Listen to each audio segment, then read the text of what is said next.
All right. Good evening, everyone. My name is Amber Vaughn. Thank you so much for joining us for tonight's workforce employment readiness session. So glad that you joined us. It is 7 p.m. here Eastern time. So I'm going to give folks a little bit of time just to get settled, to get in, to get their questions. Tonight, we're talking everything resumes. So if you have questions on resumes, how to write a resume, you've been submitting resumes, but they're going absolutely nowhere. You're sending the same resume to different employers. Maybe you are someone who's a returning citizen, right?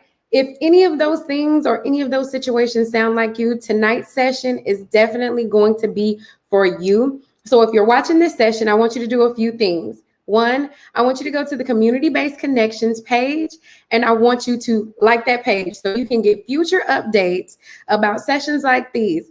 But also, tag a friend. We all know someone that is in need of employment, that is in need of getting help with their resume. So if you know someone like that, tag them in the comments right now. Sharing is caring. Teamwork makes the dream work.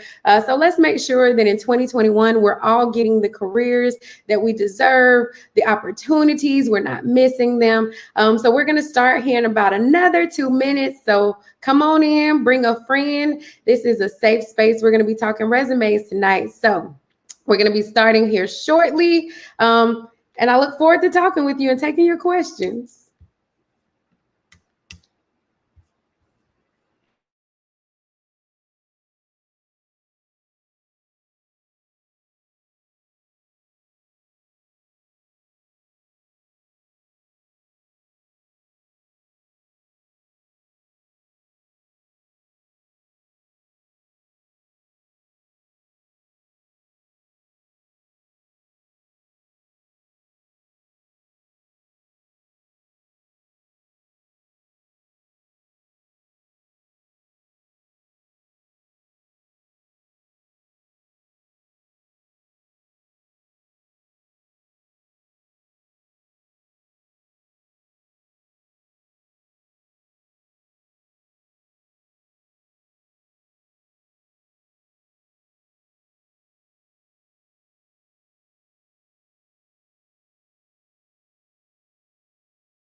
All right, we're going to get started here. I'm going to give everybody about another 20 seconds because tonight we're talking resumes, and this is such an important topic, such an important topic. So I want to make sure that we're all ready. We got our notes, we got our notepad up, whatever it is that you need to take notes, definitely do so because I'm going to be dropping a lot of job search, resume writing gems. So make sure that you have something that you can have handy, that you can take notes, because I don't want you to miss this. Of all the things that job seekers do to not get the opportunity, it's all centered on the resume. You can bomb the interview, but you don't get to the interview if you don't have that resume in good shape. So I'm going to give us a few more seconds just before we start. I'm monitoring the Facebook questions. So if you have any questions about writing a resume, about what's going on, about what you need to include in a resume, anything like that, we will most certainly be taking those questions. So feel free, drop a comment, tag a friend. I know quite a few people that could use this. So tag them, bring them on in. This is a safe space and we're going to get it done tonight. So, all righty. So for those of you who didn't join last month's session, my name is Amber Vaughn, and I am a career coach. I did the math earlier because I was like, how long have I been doing this?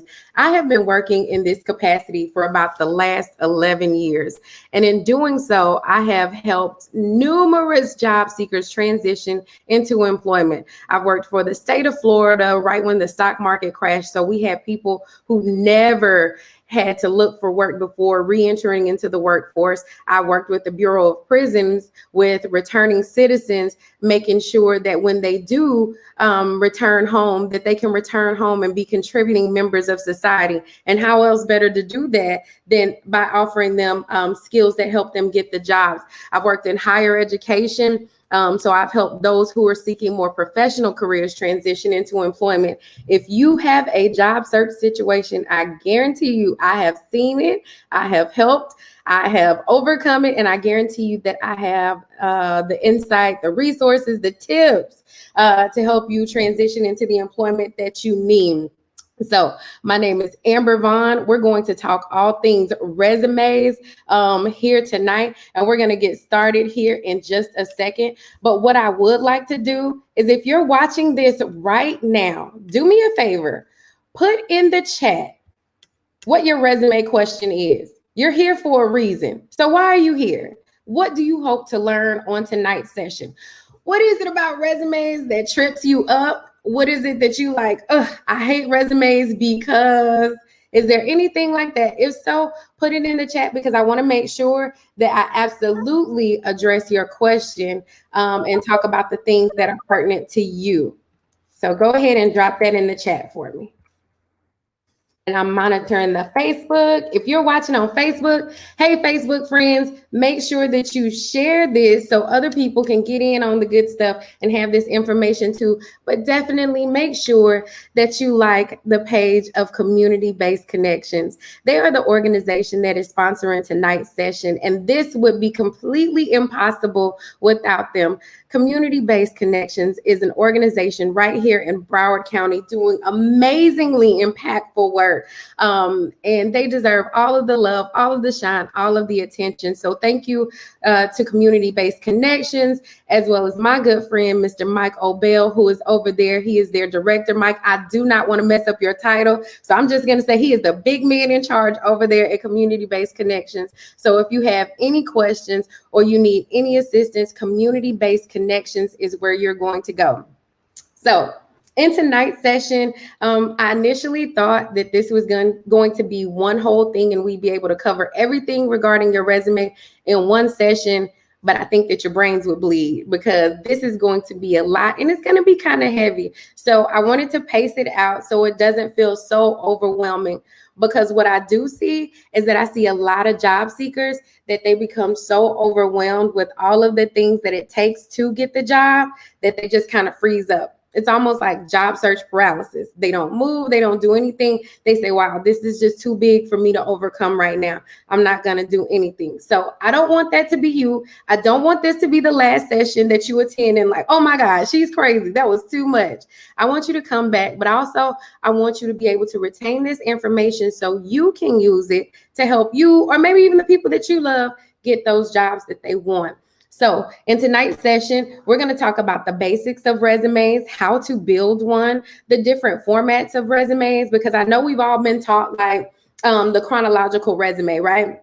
The resume that just goes, everything is in order. This is this job, and then the job before that, and the job before that. But that resume format doesn't work for everyone, and it can be problematic. So we're going to talk about that. We're going to talk about what actually is in a resume and like, what should this resume do? Like, what is not a resume? We're going to talk a little bit about objective statements. We're going to talk about a little bit about tailoring your resume, because spoiler alert, if you have been sending the exact same resume to different positions, I can guarantee you that if you haven't heard back from employers, that is the reason why. So I want to help you get over those humps. I want to help you navigate over those challenges, and we're going to get into it tonight. So, wait. We got one question starting off the night, and we're going to talk more about this. It says, and I have heard this a lot from job seekers, how long should your resume be? Consider that you're not the only person out there looking for a job, right? And because you're not the only person looking for a job, and now employers have systems in place that review them for them, you got to make this thing tight. You want it to be clear. You want it to be concise. And if you do not have a lot of related experience, say the position that you're applying for is a complete pivot from where it is that you see yourself going, we want to keep that resume to about one page. So we're going to talk a little bit about that. How do you get it to one page? What do you do if you don't have a page, right? How do we make it look like I have a page when I don't necessarily have a lot of work experience? We're going to talk about that. But typically, you want to keep your resume about one page. But when we talk about lengthier resumes, say you're a professional who has been in the industry for 10, 15 years. You're like, how do I do one page? Trust me, a one-page resume is possible, but it's not always something that I recommend. What I always say is that the job description will determine the length of your resume. And again, we're going to talk a little bit about tailoring your resume, but the job description will always determine how long your resume should be. So if you've got a lot of things that you're checking off in that job description, you're like, oh, wow, I can do all of these bullets. Then all of those bullets are going to have to be in your resume. All of that verbiage is going to have to shine through in your resume. But we'll talk a little bit more about that. Thank you so much, Gil, for that question. And yes, one-page resumes are really a thing.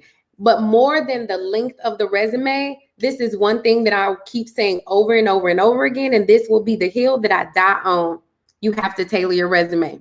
Just like we don't go on dates with people and give everybody the same answer, at least I hope you don't, because if you do, that's probably definitely impacted your outcomes. But we can't give everyone the same answer when we go on dates. Job search is exactly the same way. You would not want to give the same different employers the same resume. And the reason is because those are different job descriptions. One customer service position here is going to read completely different sometimes than a customer service position in a different industry or in a different market, or depending on what it is actually. So we're going to talk about that. But yes, one-page resumes are a thing. But if you haven't tailored your resume to the job description, if you're not using the verbiage in the job description, I mean the exact same verbiage in the job description in your resume, you're not using their verbiage, their nouns, their adjectives, their verbs to describe your previous experience and your qualifications, then you're gonna get screened out. So we're gonna talk a little bit about that. But yes, one-page resumes are definitely a thing, but more so than the length of your resume, I want you to get really focused on committing to memory that I have to tailor my resume. I have to tailor my answers. You got to tailor your resume. You've got to tailor your cover letter. You've got to tailor your interview responses. Everything that you say and give to that employer needs to be directly related to that position. They need to see automatically why you're a fit. They need to hear in your interview answers why you're a great fit. So we're going to talk about all of that in tonight's session. So I'm going to go ahead and start sharing my screen. And just to recap, my name is Amber Vaughn. Thank you so much for joining tonight's session. This is Building a Resume. We're going to talk about the basics of building you a winning resume. This is brought to you by my friends over there at Community-Based Connections. So if you have some time, go over to their Facebook page, check them out on Instagram, send them a little extra love. But we love them. And I love the little scrolling bar at the bottom of the screen. You can also donate to them. Teamwork makes the dream work. So, all righty. So we're going to start off with what is and what is not a resume. So we're going to go to the next slide. So these are all of the things that your resume is not. And I say this every day, day in, day out, no matter what level of experience job seekers come to me in. Your resume is not every place that you work. I know sometimes we get in the habit of thinking that I've got to put all of my jobs on my resume. No, that's false. You don't. You absolutely don't, because not everything that you've done and every place that you've been is going to be related to where it is that you're going. And if we know that employers only have a little bit of time to look at your resume, why would we give them information that's not related to them? So it doesn't have to be every place that you've worked. It doesn't have to be everything that you've done in those roles. Say, for instance, I was working for the state of Florida, right? And with the state of Florida, I was teaching workshop readiness classes. I was building out resume workshops and building content. But my job title was customer service representative. And what do we think when we hear customer service representative? We say, hey, thank you for calling XYZ, right? But that is literally none of what I did. So because of that, my job title wasn't necessarily representative of what it is that I did in that role. So when I'm saying what I've done, I want to talk about the skills, the duties, the things that I've performed that say this is why she's qualified for this position. And your resume is not designed to raise questions, meaning if we have anything where it's going to look like, well, why were you only there for 3 months? Well, what did you do in between these 5 years? We see that you've got a 5-year gap on your resume. What were you doing in between that time? Your resume, more often than not, especially if you don't have years of experience in that field, it won't be more than 2 pages. And you will not be using the same document to different positions. It sounds time consuming to say, you mean to tell me I have to give a different resume to every position that I apply for? Hear me clearly. You absolutely do have to give a different resume to every position that you're applying for, because the positions that we're wanting, they are paying money. They're 30, they're 60, they're $100,000. To whom much is given, much is required. And it's going to require more than just the copy and paste. So we want to get in the habit of tailoring that tailoring that resume. But what your resume is tailored to the position that you apply for, and it's designed to give you a yes. You'll notice that sometimes I'll reorder information according to what's most relevant. Say, for instance, this position that you're applying for, it requires a bachelor's, and you have a bachelor's, but you don't have a lot of work experience. I would probably lead off with my education, because I want them to see that, hey, at least I checked this box. Then we can talk a little bit more about the things that I don't have. I order my bullets in my sections, in my work experience sections, according to what's most related and which ones best highlight my transferable skills. So you want to, and to my next point, you want to make sure that your resume is organized so that your most relevant information is showing up top. Sometimes I have students or job seekers create a professional highlight section or a summary of qualifications, right? And in that summary of qualifications section, it's just a section where they put everything that immediately qualifies them for that position. So if an employer only goes to their summary section, their professional objective, and then like their skills, and then they read over the summary of qualifications, they can automatically see within like 15 to 20 seconds why this person is qualified. But everything in that summary of qualifications section is going to be tailored to the job description. It's using the same verbs, the same nouns, the same adjectives that they're using in that job description. But also, what your resume is applicant tracking friendly. What that means is when you apply to a position and it says upload your resume here, it's going through an applicant tracking system. And very rarely will you see situations in which people are reading your information, because everyone is looking for a job. And because of that, employers have gotten kind of savvy on how it is that they screen. And now they use computer systems. And with those computer systems, what that means is that they're comparing your resume to the job description. So that's why you're going to hear me say, you got to tailor your resume. You got to tailor your resume, because if you're not using the verbiage that they have in that job description, no matter how qualified you are, no matter how experienced you are, you're going to get screened out, because the computer system is going to deem you not a good fit. So it's not necessarily what you say, but how you say what you say. So we're going to go to the next screen. And if you have questions, drop your questions. Be sure to put those in the chat, because I want to make sure that we're addressing every concern that you may have. So these are the things that you're going to need on your resume. Contact information. If nobody can come to 3646 Huckleberry Lane in Pompano, Florida, then don't put your street address on there. I hate to say it, but people are weird. And I don't feel comfortable with my personal address floating out there on LinkedIn and on Indeed and on Monster. So the only thing you need to put in regard to your contact information is your state, your city, your zip, and that's it. That's your contact information, in addition to your email and your phone number. But while we're talking about emails, I have been doing this for 11 years, and I have seen some really colorful emails. Please, please, please use a professional email as much as possible. Try to stay away from email addresses that can let the employer know how old you are. Like, for example, my email address right now is Amber Vaughn 1982.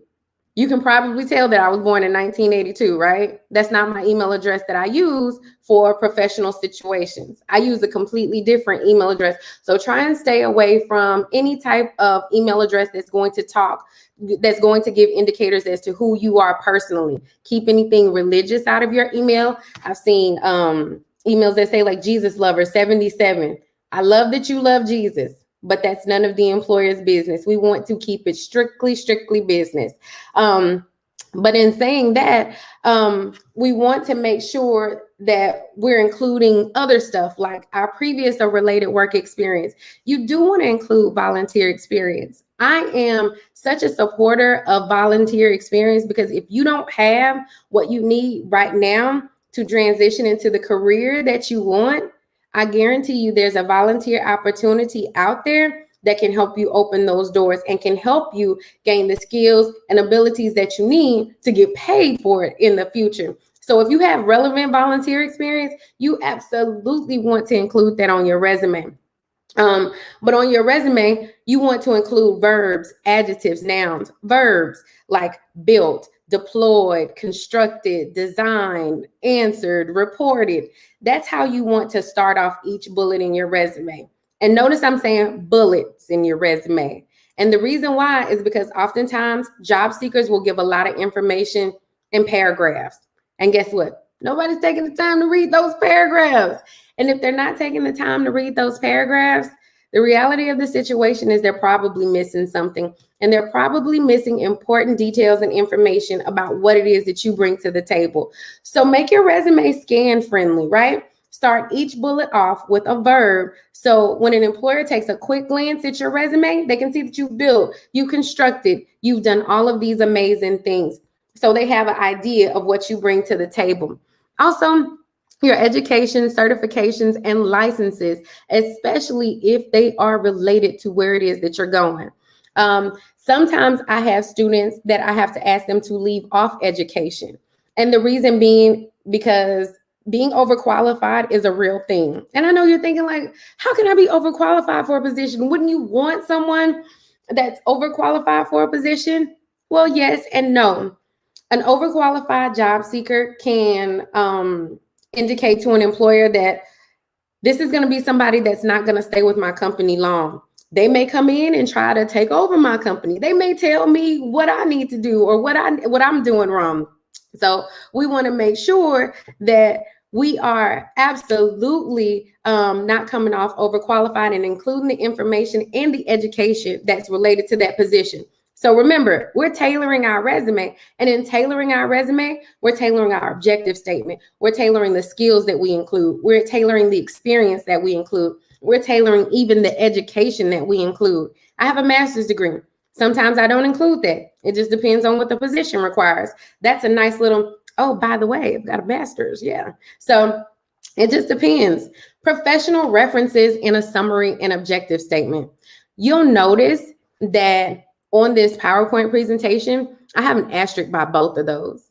The reason why I have asterisks is because with professional references, I typically only include those when maybe you're newer to the workforce, right? You just graduated high school, you just graduated college, you don't necessarily have a lot of work experience. So the people who can vouch for you are going to be really awesome. And that's going to help.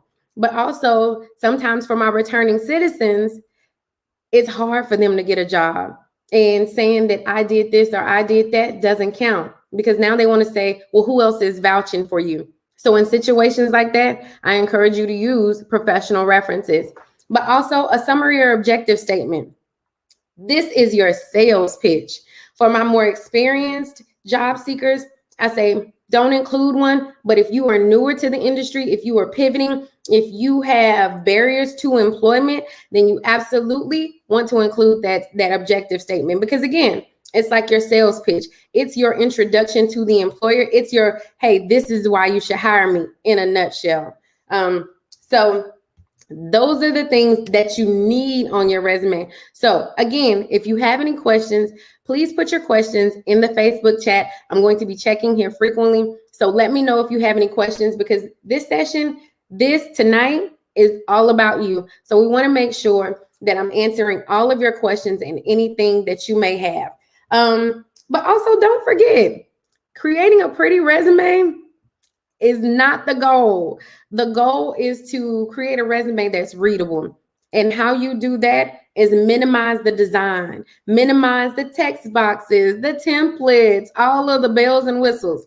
You don't need that because the applicant tracking system doesn't require that. It just needs text. So keep your resume as text friendly, as applicant tracking friendly as possible. So just use text. And as I'm talking about these resumes, later on, I'm going to show you examples of resumes. And if you signed up for this session or you want this session, you're going to have to get in contact with our community partners or their community-based connections to get a copy of tonight's presentation deck. Because in that presentation deck, I'm giving you every template that I'm referencing here. I'm giving you some of my go-to sites, some things that I like, but everything that you need to hit the ground running with a really solid resume. So if resumes are a pain point for you, I promise you, I made this as easy as possible. So create a clean and simple design for your resume and make sure that we're leaving off those templates and tables and text boxes. And with that being said, I also don't encourage job seekers to use PDFs. Some do, some like it, but I err on the side of caution. I've never had someone turn down my basic Word document. So whenever possible, just use a basic Word document. If you're like, oh my gosh, this resume doesn't speak to my personality, then get the interview. Because once you get the interview, I hope you do take in a more polished version of your resume that's just not, hey, here's my Word doc again. It's something that shows you took a little bit more time. It's something that's a little bit prettier. It's something that stands out. So should they have to put resumes on a table, yours pops, not only in design, but also in content. So with that, we're going to go to the next slide. Okay, so there are different types of resumes, and this is the one that I think that everybody is really familiar with, and it's the chronological resume. This is the resume that's in chronological order, right? It's every place that we've ever worked for the last 10 or so years. This resume is not necessarily the best for my job hoppers. This resume is not necessarily the best for my people who may have gotten laid off, or maybe you were terminated, or life happened and you had to take some time off, right? You got a few years of gaps in your resume. This is not necessarily the best for you. But if you have consistent work history, then this is a good format to use. So if you're starting your career or if you're changing career fields, we may want to consider a different type of resume. So now we're going to talk about what that different type of resume is. So there are two different types of resumes that you can use. And we're going to go to the next slide and look at those. So one is the functional resume. And this resume focuses more so on your skills. So earlier in tonight's session, I shared that I was working as a customer service representative for the state of Florida. Whenever I would apply to positions, because I was creating career content, because I was doing a lot of career coaching, those were my skill sets. I was applying for like career director, career coach type jobs. And when I would break down my information in my resume, I would have a career coaching section. And then I would also have like an administrative experience section in which I talked about the content that I build, or sometimes I call it content creation or whatever. So the job description determines what you title those sections. And this is going to sound a little bit like, what is she talking about?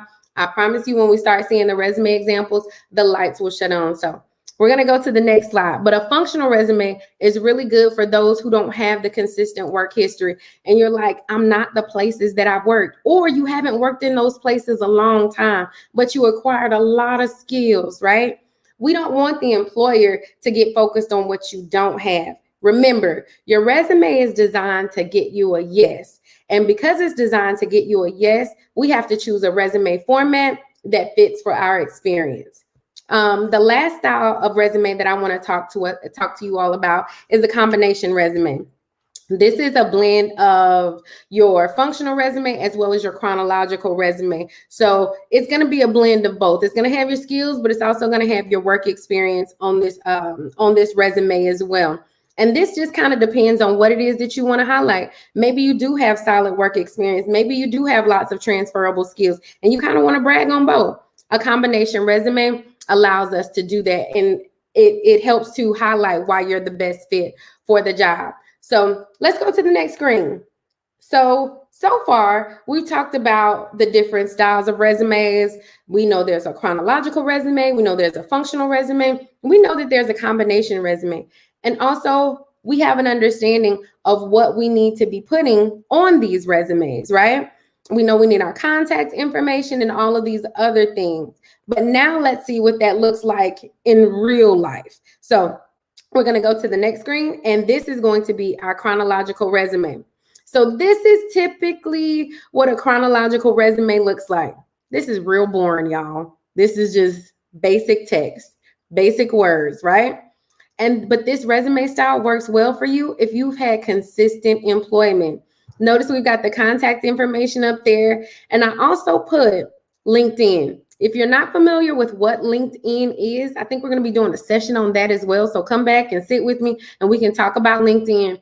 But also, LinkedIn is like the Facebook for professionals. If you do not have a LinkedIn page and you're serious about taking your career to the next level, I strongly encourage you to set up a LinkedIn profile.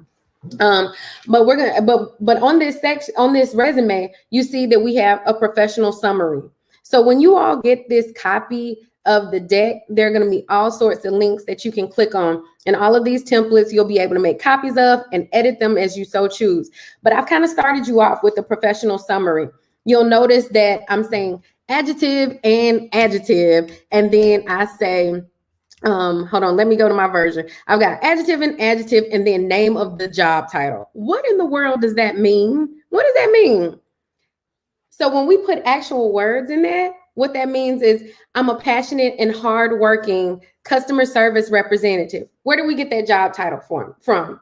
Whatever position you're applying for, call yourself that in that summary statement, if for no other reason than to get you past the applicant tracking systems. Remember, the more verbiage from the job description that you work into your resume, the more chance you have of making it past the applicant tracking system and to a real live human who can view your resume and say, oh, okay, I see why Mark is qualified for this position. This is what he brings to the table. So my adjectives may be, I'm a passionate and hardworking customer service representative seeking a position in which what kind of knowledge, right?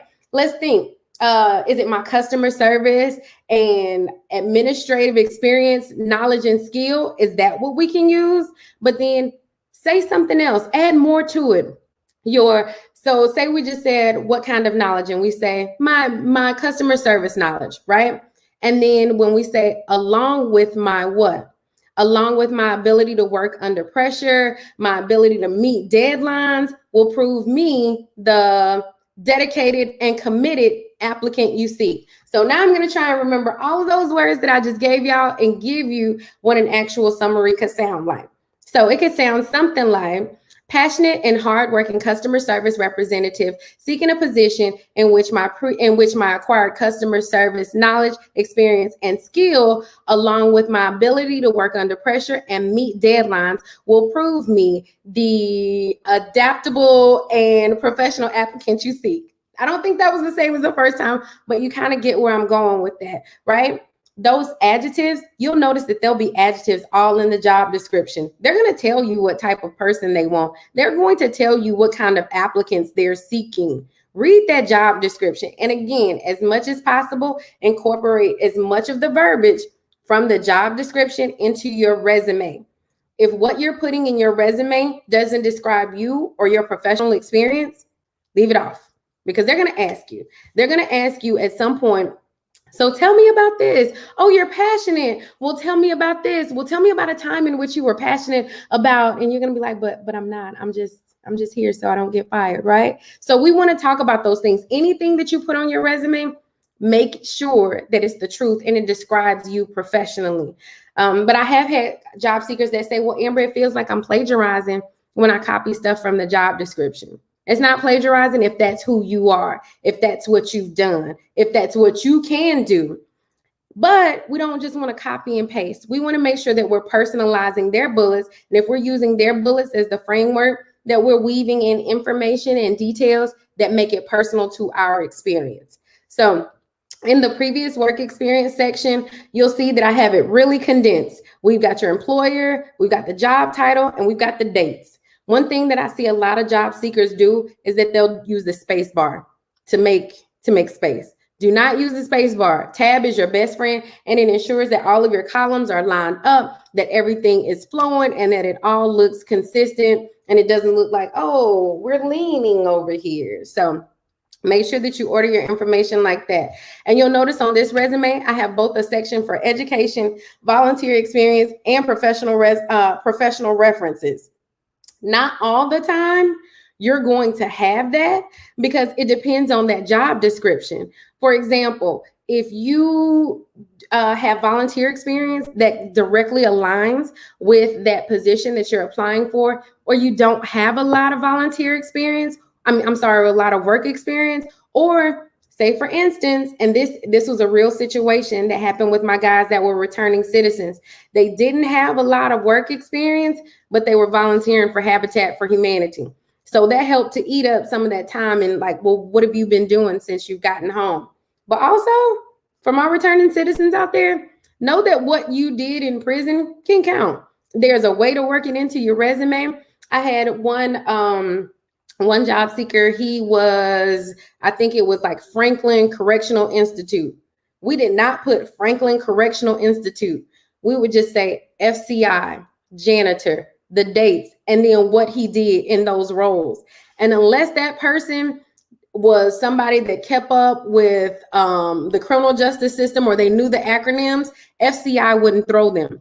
And what that would do was allow the job seeker to at least get past the applicant tracking system and get to an interview. And now when they're in that interview, now they can say, okay, so this is what I did at FCI, and this is what FCI stands for. But remember, the resume is designed to get us a yes. And because it is designed to get us a yes, we want to order our information, word our information so that it does, and it doesn't give the employers pause. So this is when you use a chronological resume, when we want to highlight previous experience.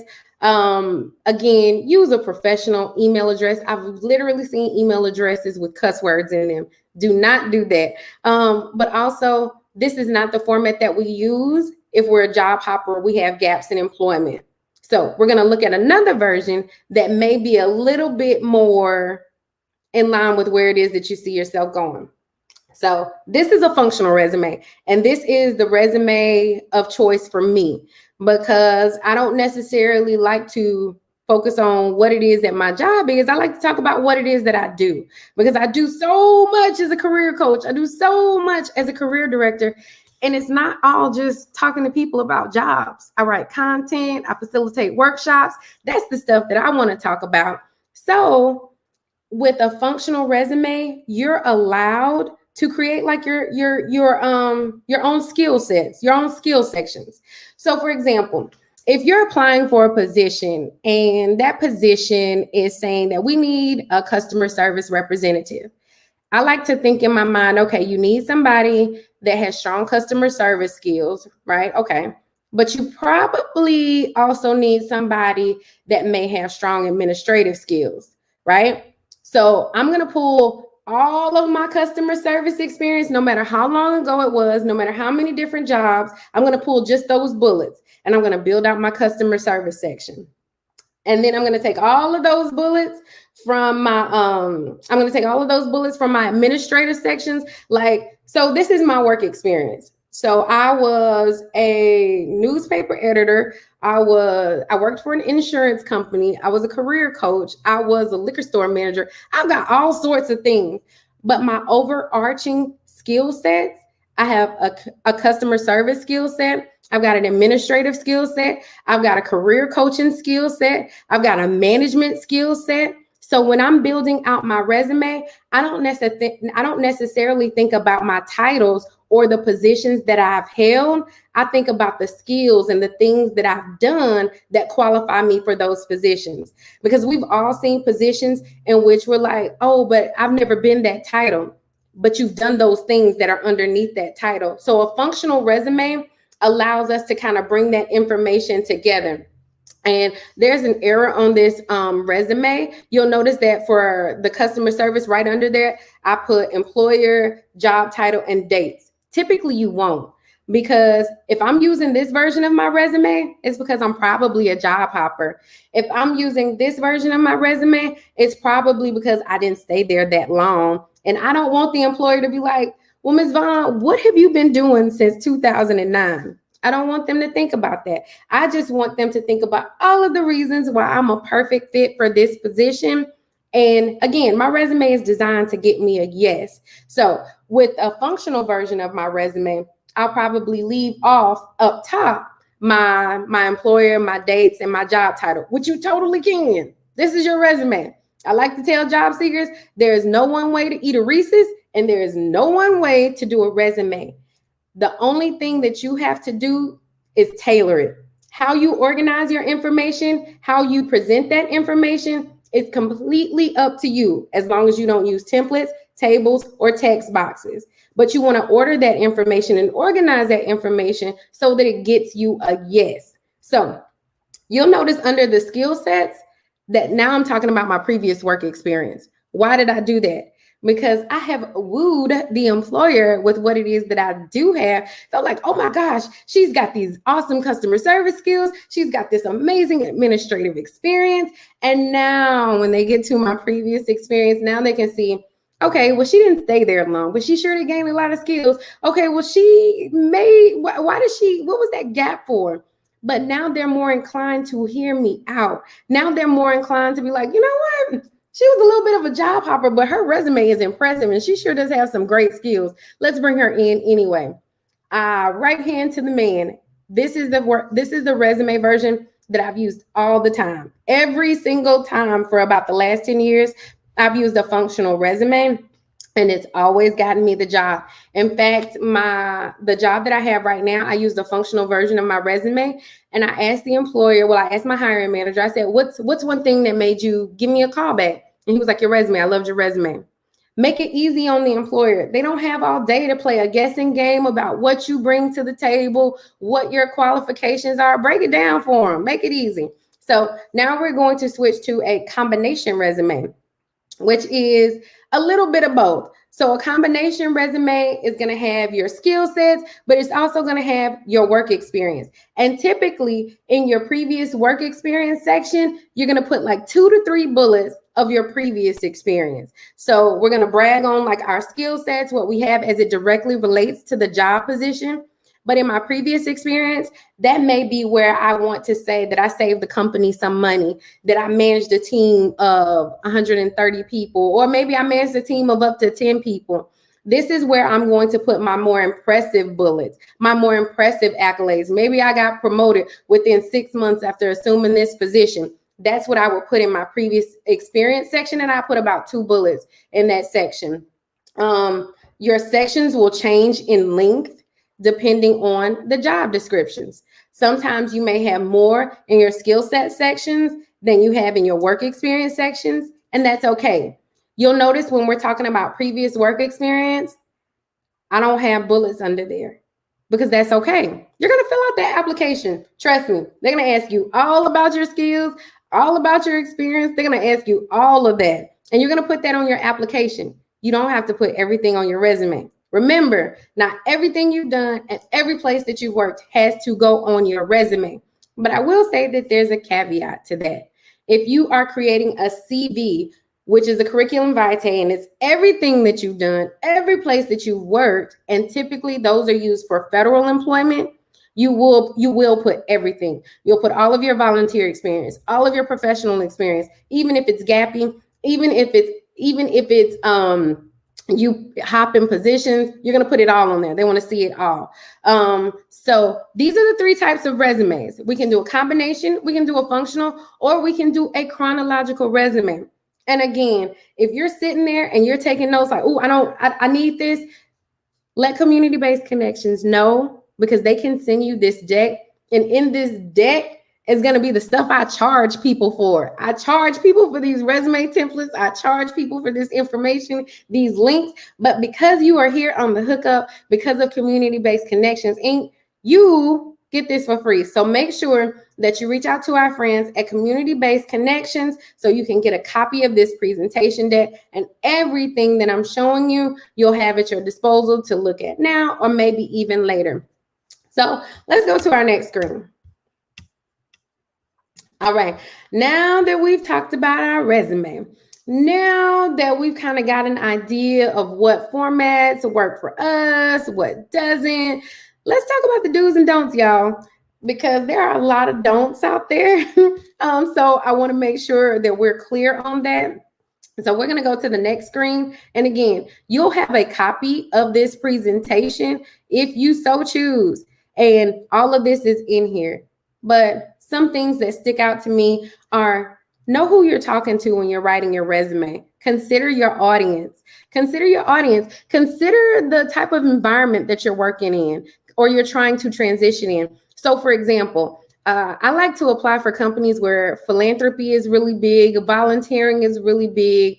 And when I do apply to those types of companies, I make sure that I include my volunteer experience. Why would I do that? Because I'm trying to tell them, like, hey, I'm your people. I'm your tribe. I like volunteering too. That's me. So I would include it in my resume. So they see that, oh, this is somebody that kind of works like we work. Employers don't have all day to, again, read your resume. Make it concise for them. Make it clear, make it concise. And also, if you find yourself with a lot of short bullets, try and combine those bullets. Don't say answered phones and then on the next line, assisted customers. We can say answered phones and assisted customers all on one line. That saves us space and that gives us more room to talk about other things. Again, there is no particular format. You don't have to be married to just one. Sometimes I use different formats for different positions, depending on what I'm trying to highlight, depending on what I'm trying to minimize. So it just depends on the job description. But let the job description guide you. But also, if you're going to include a professional objective, remember, this is your sales pitch. This is your opportunity to knock it home, say, this is why you should hire me. This is why I'm your person. Make sure that you personalize it. You don't want it to sound like a blanket statement, because if it's a blanket statement, I don't care how savvy you think that you are, the employer probably knows that too. And it probably comes off like, this sounds really generic. Don't be generic. To whom much is given, much is required. And it's going to require that we're tailoring our resume. Tailoring your resume is a beast. It's something that in coaching calls, I spend at least 3 to 4 coaching sessions on with a job seeker. It is literally the one thing that you can do that can have the greatest impact, either negatively or positively, on your callback. So if you want good results, tailor your resume. It's the one thing that ensures we're shooting our shot, but we're shooting with precision, not just throwing spaghetti at the wall and like, oh, I hope that sticks. We're going to go to the next slide. And remember, if you have any questions, definitely put those questions into the chat, because I want to make sure that I'm answering any of the questions that you have. You're here at 7:52 on a Monday night. Let's make this work for you. Again, don't submit the same resume for different jobs. Go the extra mile. I could spend an hour talking about cover letters alone. Cover letters are basically your first opportunity to show the employer that you're willing to go the extra mile. And when you don't include a cover letter, whether they read them or not, because we don't know if they read them, sometimes they'll say don't include a cover letter, but very rarely have I seen that. But if you don't know if they read those cover letters, submit a cover letter anyway. Worst case scenario, they were like, oh, well, he didn't have to do that. Best case scenario, you get somebody who loves cover letters, that appreciates cover letters, and it bumps you up like, oh, wow, well, Jacob submitted a cover letter. That's really awesome. We appreciate him taking the extra mile. When you don't submit a cover letter and you have the ability to upload extra documents, it literally looks like to the employer you said, nah, that's good enough. We don't want to give this employer, this employer that's paying us thousands of dollars for our time, our talent, our skills, our ideas. We don't want them to be like, that's enough. We're not a just enough person, right? We want to get the job. So make sure that you always, always, always include a cover letter. And again, you got to tailor that too. It's got to be tailored to the job description. It's got to include the verbiage from the job posting. If they are looking for somebody who has customer service or administrative skills or whatever skills that they're looking for, and you're applying for that position, 9 times out of 10, you have a situation that you can talk about in your cover letter that says, when you exhibited those customer service skills or those medical competencies, you have a time that you can talk to them about. And so in future presentations, and even in this deck, I'm going to include a link to cover letter examples to help you, because people get stuck on cover letters. They're like, Amber, I don't just want to talk about myself the whole time. If you feel like in your cover letter, you're just saying, oh, I can do this, I can do that, I'm great, I'm awesome. That's not how you write a cover letter. In a cover letter, you want to walk them through a situation using a SOAR story. So that's the situation you encountered, the obstacles that you faced, the actions that you took to overcome those obstacles, and then the results. They want to know how your mind works. They want to know how you work through challenges. They want to know how you meet challenges head on, come up with solutions, and then get results. So it helps them to walk through your thought process. If your cover letter is your resume in paragraph format, you're doing it wrong. So use these resources that I'm going to share with you all. And no matter what, always spell check. I can't tell you, I've seen people who have coming out of our graduate programs have misspelled their degrees. Nothing says I don't know what I'm doing like misspellings. We don't want that. So you definitely want to make sure that you spell check, you proofread, you Grammarly, you do all the things. So now we're going to go to the next slide. All righty. So if you're submitting a resume to the job posting or anything like that, make sure that you incorporate, again, those skills into the resume, whatever it is that they're asking for. If they're saying, I included in a job seeker's resume the other day that he was fluent in English, and he got mad at me. He said, why did you include that? I say, you tell me why I included that. He was like, I don't know, because it's in the job description. I was like, yes, absolutely. Not only was it in the job description, but the job description required that he have a bachelor's. He didn't have a bachelor's, but he spoke English. So I included English in his resume for no other reason than to maybe help give him an extra bump past those applicant tracking systems, because we wouldn't be able to include a bachelor's in communications, but we could include fluent in English. So he was like, oh, okay, I get it now. Stay away from bright colors and fonts. Doesn't matter. The applicant tracking system is looking at it. It doesn't matter. But once you go into that interview, have a more stylized resume that you do present. There's a wonderful site that I absolutely love, and I build all of my fancy schmancy resumes on there. It's called www.canva.com,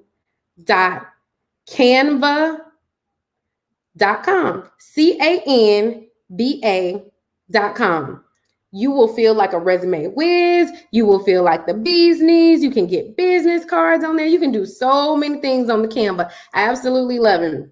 But then also, again, the resume itself, no more than one page. Let's keep it concise. The employer doesn't have a lot of time to flip through multiple pages. And I guarantee you they're not going to that second page. So even if you do have 2 pages of information, make sure that that first page is super tailored to that job description, and they can automatically see at a glance what you bring to the table. So now I am going to call on my background people. Ebony, Gil, let me know if I have the ability to share my screen. Because if I have the ability to share my screen, I'm going to show you all this website that I absolutely love. It is my secret sauce to the job search. It has so many different uses for it. I absolutely love it. And it's a site called onetonline.org. And basically what this site is it allows you. So say, for instance, you're like, Amber, I can build a resume all day, but I don't know where I'm going to get the content to talk about what it is that I've done. I don't know how to communicate what I've been doing in these situations. I was just, please don't say I was just. Don't say just, but, don't, only. Whenever you use those in describing your professional experience, it minimizes what you bring to the table. You are not a just. Your experience is not an only. So what if you just have a bachelor's degree or you don't have an associate? It's okay. Your resume, your interviews, both of those are designed for you to sell yourself. So you want to make sure that you're selling yourself. And the verbiage that we're using in our cover letters and in our interviews has to convey confidence. So bear with me on all the things that I am strong in. Sharing my screen and mastering the text is not one of them. So we're going to go on a little bumpy ride in which I'm going to share my screen because I'm just so committed to showing y'all this site.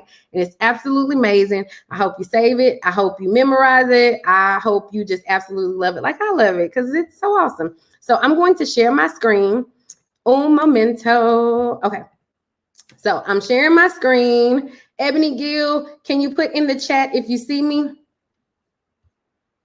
We should all be seeing Onet online. So again, that website is ONETONLINE.org. And if you need this link, this will also be in the presentation deck as well.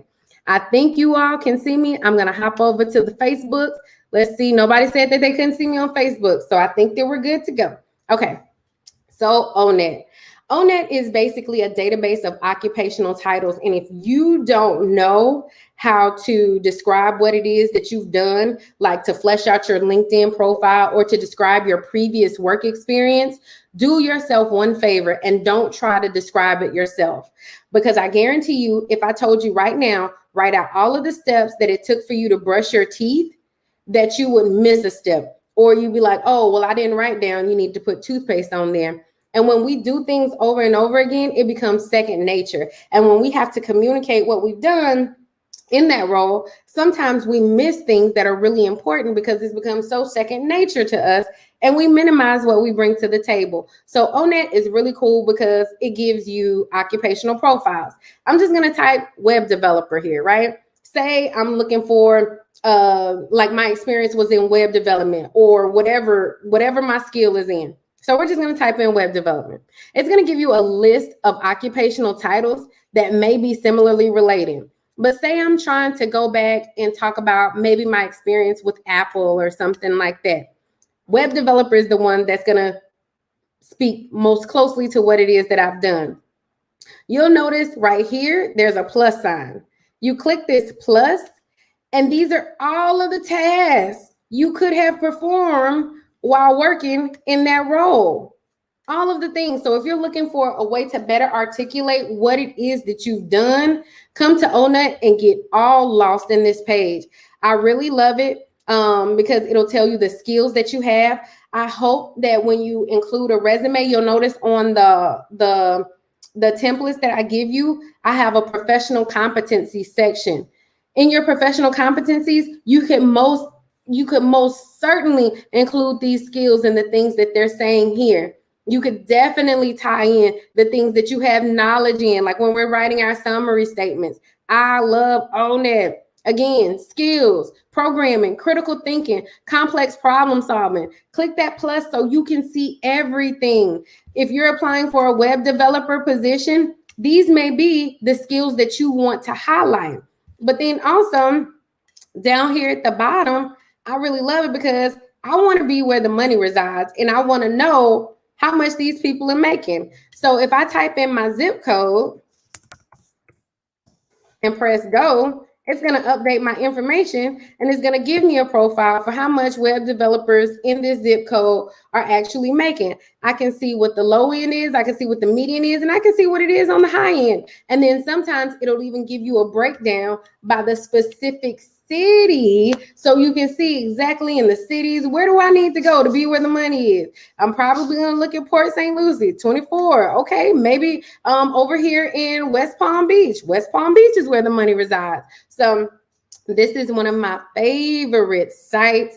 I absolutely love it. But then also, you can find jobs on this site too. And I really like it because it doesn't always have the opportunities that you'll see on Google or Indeed. It's going to have a lot of federal opportunities. So again, I'm going to put my zip code right here. It's going to give you a few sites you can choose from.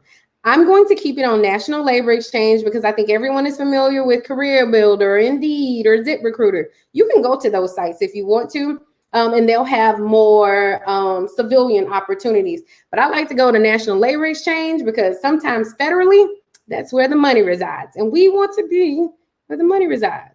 I'm going to click. Sometimes it'll give you a link to say, hey, do you want to open up this page separately? Notice that there are all kinds of positions here, right? There are like 248 pages of different positions, but please notice that not all of them say web developer. Some of them have different titles. Don't get so focused on the job title versus what you're going to be doing in that role, because again, not all the time your job title is reflective of what you're doing in that role. So maybe you're not a web developer. You're like, Amber, I'm looking for a customer service position, right? But I need something to kind of flesh out my previous experience. You can do the same thing for customer service. And we're just going to say customer service representative. Oh, customer service representative. But then under here, like maybe you were a billing account collector. Maybe you were an order clerk. You could have been any of these things. And sometimes with ONET, I mix and match different skills from different occupational titles. You can perform the same process that we did for that web developer one for any occupation that you want. So if you say, you know what, articulating this is not my thing, Gil or Ebony, would you help me stop sharing? I think I've gone down a share hole. I'm so sorry, y'all, if you're looking at this and you're seeing like, what is that? So ONET Online is our favorite, is one of my favorite sites. I absolutely love it. I think it's amazing. It's a wonderful tool to have in your job search toolbox, but also if you struggle with communicating what it is that you've done, use that site. Message me if you have questions about how to use that site, because it's absolutely awesome. And it's an amazing, amazing, amazing resource. So I'm going to throw it back to Gil and Ebony because we're going to, well, actually, I'm not. We're all done. Now it's on you all. If you've got questions, I want you to throw your questions in the chat. We're going to review a little bit, but this is like step one of building your resume. I hope I haven't scared the crap out of you. I hope that you're more motivated and more informed on how you can get started with building your resume, because we got to start somewhere, right? Opportunities aren't going to just pile in our laps. We've got to at least do the work, even when it feels uncomfortable. And spoiler alert, the job search is uncomfortable as crap. It is very discouraging. It will play on your confidence. It will make you think like, I just don't have anything, because you hear no's, no's, no's, no's. Nobody wants to hear no's all the time. But if you're tailoring your resume, I guarantee you that's one thing that you can do to get you some yeses. It's time consuming. I hate applying for a job. I just applied for a job after like 4 years with my company, because I'm lazy when it comes to me. Like I didn't want to do it, but I did it. Tailor your resume, because I've got an interview coming up on this Thursday. So hopefully you can tailor your resume and you can have an interview coming up this Thursday, next Thursday, month from now. But we need to get you those interviews. First step to the interview is going to be tailoring that resume. But before you can even tailor your resume, we got to build out the basics of it. So on tonight's session, I walked you through how to build a basic resume, what that looks like, just that regular resume. But then we also talked about different formats. Do I use a functional resume? When do I use a functional resume? Do I use a combination, a chronological? When do I use these things? What goes in my resume? What doesn't? So we've talked about a lot. We talked about a lot of information, a lot of resources, and I guarantee you, if you private message community-based connections and you say, hey, you know, I love that deck that Amber was referencing, they'll send that to you, and it's going to have a whole bunch of hyperlinks, a whole bunch of resources. Again, all of the things that I charge for, because you all are friends of community-based connections, you get them for free. Community-based connections is one of my favorite organizations here in Broward County, because they don't just talk the talk, they walk the walk as far as helping and empowering communities of color. please, if you have an opportunity, if you have it on your heart to, they have an amazing staff, amazing leadership that are really not even in just words, but the work that they're doing is like coming through. They've got results, and the families that they've reunited, the kids that they've helped, the resources that they've provided.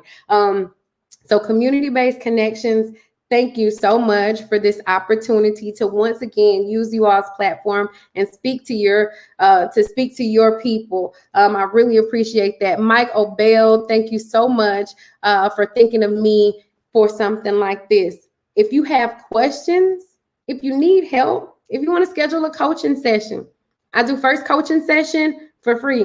We can talk through it. If the job search has got you down, you don't know where to start. You're like, resumes aren't my thing, Amber. Guess what?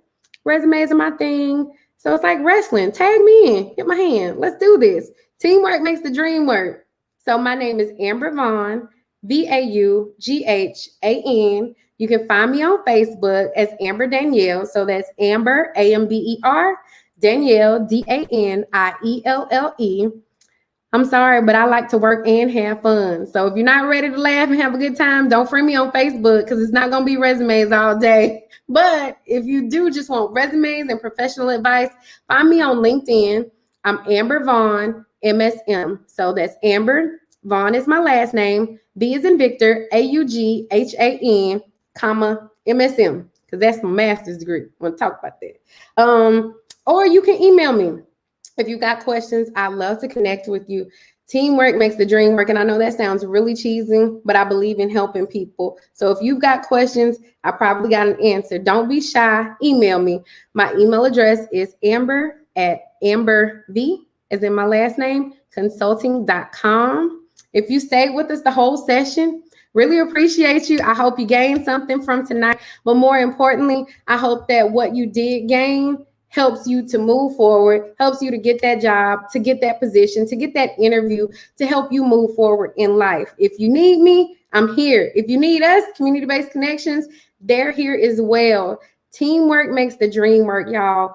Leverage your resources, leverage your networks. And if you need this presentation deck, please be sure to private message community-based connections. Thank y'all so much for joining us tonight. We're going to be doing another one. I think we're doing third Monday of every month, and we're going to be in June. So third Monday of the month, we're going to be doing these sessions. It's going to be me and y'all. We're going to be talking about all things job search related, so we can get you unstuck and get you into that career that makes you smile. You can love what you do. You can be excited about what it is that you do. You don't just have to work a job. You were not put here just to work a job. So let's get you into something that makes your heart smile instead of you walking out in traffic at 5:30 and wanting to just say, that's it, I've had enough, right? Thank y'all so much. I hope to see you next month, third Monday in June, same time, 7 p.m. Eastern.